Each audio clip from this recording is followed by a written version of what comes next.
మరి నిన్న క్యాబినెట్లో ఒక డెసిషన్ వచ్చింది. మేము ఆర్డినెన్స్ పెడతా ఉన్నాము. ఆ ఆర్డినెన్స్ పెట్టి 42% ఇచ్చేంత వరకు కూడా ఎన్నికలకు వెళ్ళము అని నిన్న పొంగులేటి శ్రీనివాసరెడ్డి గారు క్యాబినెట్ తర్వాత చెప్పడం జరిగింది. ఇది ఒక ముందడుగుగా మేము భావిస్తూ ఉన్నాము. ఇది ఖచ్చితంగా తెలంగాణ బీసీ బిడ్డల విజయంగా మేము భావిస్తూ ఉన్నాము. తెలంగాణ జాగృతి విజయంగా మేము భావిస్తూ ఉన్నాము. యునైటెడ్ పూలే ఫ్రంట్ విజయంగా మేము భావిస్తూ ఉన్నాం. మరి ఈ సందర్భంలో కొన్ని అనుమానాలు కూడా వ్యక్తమవుతూ ఉన్నాయి. ఆర్డినెన్స్ ఇచ్చి ఇమీడియట్గా రిజర్వేషన్ వచ్చే మాట అయితే మరి 18 నెలలు ఆగాల్సినటువంటి అవసరం ప్రభుత్వానికి ఏమిటి అన్నది ఫస్ట్ క్వశ్చన్. ఎందుకు ఆగినరు అన్నటువంటి విషయం నిజంగా చాలామంది కన్ఫ్యూజన్లు ఉన్నారు.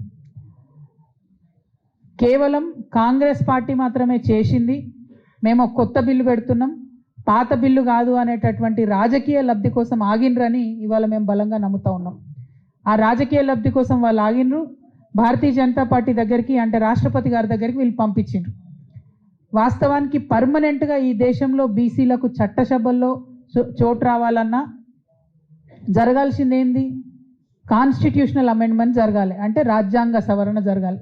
ఎట్లా అయితే ఎస్సీ ఎస్టీలకు రాజ్యాంగంలో మరి హక్కులు ఉన్నాయో అదేవిధంగా బీసీలకు కూడా హక్కులు ఇవ్వాలి. అది పర్మనెంట్గా జరగాల్సినటువంటి ప్రాసెస్. ఇవాళ లోకల్ బాడీలో ఎలక్షన్స్ కోసం జరగాల్సిన ప్రాసెస్ ఏంటిది? అయితే ఆర్డినెన్స్ ఇచ్చి ఇక్కడ రాష్ట్ర ప్రభుత్వం చేయాలి, లేదంటే వాళ్ళు అక్కడ నుండి తిరిగి మన చట్టాన్ని పంపాలి. సో ఇదే చికెన్ ఆర్ ఎగ్ లూప్ లాగా తిప్పుతున్నారు బిట్వీన్ భారతీయ జనతా పార్టీ అండ్ కాంగ్రెస్. అందుకనే ప్రజా ఉద్యమాల ద్వారానే ఒత్తిడి పెంచాలని మాలాంటి సంస్థలం మేమందరం కూడా మరి ఒత్తిడి పెంచుతున్నటువంటి క్రమంలో నిన్నటి ప్రకటన ఖచ్చితంగా ఒక విజయంగానే మేము భావిస్తున్నాము. అందుకోసమే ఈ విజయాన్ని ఆస్వాదిస్తూ ఆర్డినెన్స్ ఇస్తామని చెప్పినారు కాబట్టి మేము తలపెట్టినటువంటి రైల్ రోకోను కూడా నిరవధికంగా మేము వాయిదా వేస్తూ ఉన్నాము. ఒకవేళ ఆర్డినెన్స్ మీద గవర్నర్ గారు సంతకం పెట్టకపోతే భారతీయ జనతా పార్టీకి సంబంధించి ఇతర రాష్ట్రాలలో కూడా గవర్నర్లకు గవర్నమెంట్కు మధ్యలో పంచాయతీలు అవుతున్నాయి. ఆర్డినెన్స్ ఇచ్చినా బిల్లు ఇచ్చినా గవర్నర్లు సంతకం పెట్టకుండా ఆపుతున్నారు. మరి ఇక్కడ తెలంగాణలో కూడా అదే పరిస్థితి వస్తే మీ అందరికీ తెలుసు, జాగృతి అయినా యునైటెడ్ పూలే ఫ్రంట్ అయినా ఉద్యమాలకు ముందు వరుసలో ఉండేటటువంటి సంస్థలు మళ్ళీ ముందుకొచ్చి ఖచ్చితంగా ప్రజల మద్దతుతోని రైలును స్తంభింపజేస్తాం, బస్సులు స్తంభింపజేస్తాం, అల్టిమేట్గా బీసీల హక్కులు సాధించే వరకు కూడా కొట్లాడతాం. ఇవాళ ఉన్నటువంటి సందర్భంలో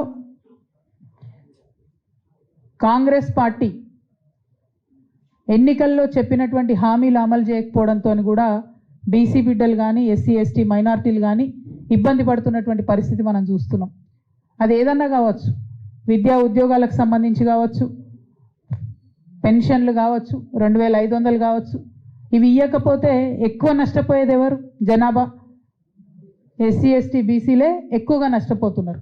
కాబట్టి ప్రభుత్వాన్ని మేము డిమాండ్ చేస్తున్నాం, మీరు ఫెయిల్యూర్స్ని, మీరు ఇవ్వనటువంటి హామీలను, అమలు చేయనటువంటి హామీలను అన్ని ప్రజలు మర్చిపోయే విధంగా రోజు కూడా రాజకీయాలకు చుట్టే తిప్పుతూ ఉన్నారు. రోజు కూడా రాజకీయ రిజర్వేషన్ల గురించే మాట్లాడుకుంటూ డైవర్ట్ చేస్తున్నారు. తెలంగాణ జాగృతి పోరాటాల వల్లనే ఇవాళ 2 బిల్లులు పెట్టాల్సి వచ్చింది. నిన్న క్యాబినెట్ రాజకీయాలకు సంబంధించిన బిల్లు మీద మాత్రమే మాట్లాడింది.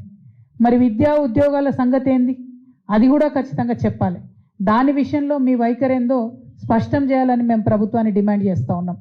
రాజకీయాలకు ఆర్డినెన్స్ ఇస్తారు, విద్యా ఉద్యోగాలు కేంద్రం నుండి వచ్చినాక చేస్తారా? ఈ సమస్యకు కూడా ఈ ప్రశ్నకు కూడా తప్పకుండా ప్రభుత్వం స్పందించాలని చెప్పి నేను కోరుతా ఉన్నాను. మరి మీ అందరికీ తెలిసిందే, భారతీయ జనతా పార్టీ అనుకుంటే కేవలం ఒకే ఒక్క నిమిషంలో వాళ్ళకు ఉన్నటువంటి మెజారిటీతోని రాజ్యాంగ సవరణ చేసి ఖచ్చితంగా ఇవ్వగలుగుతారు. కానీ వాళ్ళు ఇస్తలేరు. వారిని కూడా మేము డిమాండ్ చేస్తూ ఉన్నాం. దోషమంతా మీరు కాంగ్రెస్ పార్టీ మీద దోషేసి తప్పించుకుందాం అనుకుంటున్నారేమో. మిమ్మల్ని కూడా చూస్తున్నారు. ఇక్కడ నుంచి 8 మంది పార్లమెంట్ సభ్యులు ఉన్నారు, 2 కేంద్ర మంత్రులు ఉన్నారు. ఆ 2 కేంద్ర మంత్రుల్లో ఒకరు బీసీ బిడ్డగా ఉన్నారు. ఆ బీసీ బిడ్డ అయినటువంటి బండి సంజయ్ అన్నని కూడా నేను పర్టికులర్గా రిక్వెస్ట్ చేస్తున్నా. సంజయ్ అన్న ఇవాళ మీ పుట్టినరోజు కూడా ఉన్నట్టుంది.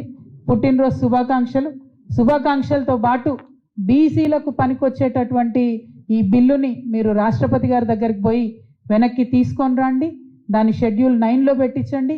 దాని ద్వారా శాశ్వతంగా పరిష్కారం అయ్యే విధంగా ఈ సమస్యకు బండి సంజయ్ గారు పాటుపడాలని నేను ప్రత్యేకంగా రిక్వెస్ట్ చేస్తూ ఉన్నాను. మరి మీ అందరికీ తెలిసినటువంటి విషయమే, యునైటెడ్ పూలే ప్రింట్ ఆధ్వర్యంలో అనేక బీసీ సంఘాలను కూడగట్టుకొని రాష్ట్ర వ్యాప్తంగా అన్ని జిల్లాల్లో కూడా కార్యక్రమాలు చేస్తూ వచ్చినాం. మరి ఇవాళ కదలిక రాష్ట్ర ప్రభుత్వం నుండి వచ్చింది. ఈ యొక్క కదలికను, ఈ యొక్క విజయాలను తప్పకుండా సెలబ్రేట్ చేసుకుంటాం. అది హైదరాబాదే కాదు, అన్ని జిల్లాలలో కూడా మేము పోతాం, అందరినీ కూడా కదిలిస్తాం, సన్నద్ధంగా ఉంచుతాం. ఎందుకంటే కోర్టు సెప్టెంబర్ 30 వరకు అని డెడ్ లైన్ ఇచ్చింది. గవర్నమెంట్ సిన్సియర్గా ఉంటే వచ్చే 4-5 రోజుల్లో ఆర్డినెన్స్ రావాలి,